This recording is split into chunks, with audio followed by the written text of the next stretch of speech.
How to stop impulse buying. Hindi mo kailangan ng bagong shoes. Gusto mo lang ng dopamine. Ang tanong, gusto mo ba ng short-term o long-term freedom?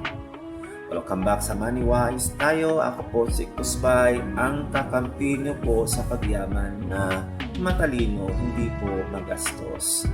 Ngayong araw, pag-uusapan po natin ang kalaban ng savings. Ano po yun? Ang impulse buying.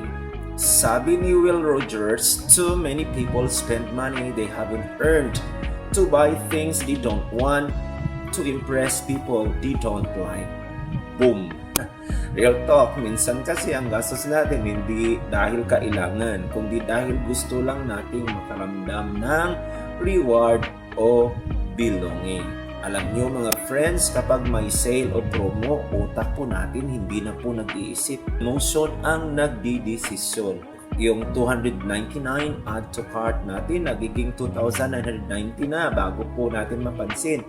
Pag dumating na ang parcel, saya ng 10 seconds, guilt ng 10 days. Practical tips po. Number 1, use the 24-hour rule. Kung gusto mong bumili, hintayin po muna ng isang araw. 90% po ng gusto po natin, mawawala po yan kinabukasan. Number 2, unfollow temptation.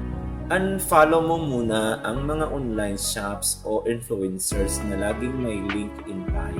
Number 3, list before you shop. Huwag mag-scroll ng walang plano. Remember, Lazada and Shopee are not your stress relief. Number 4, set a fund budget. Maglaan po ng maliit na laga para sa non-essentials. Kung ubos na, abay, tumigil na. Number 5, visualize your goal. Gusto mong makaipon, yan po ang goal mo. Ilagay po sa wallpaper yung target natin. Bahay ba, o car, o freedom from debt. Isulat po yan. Impulse buying is emotional, not logical. So if you want to master your money, then you have to master your emotion first.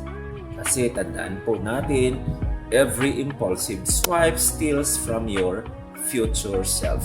Ang tunay po na rich mindset, marunong pong maghintay. Hindi lahat ng gusto bibilhin.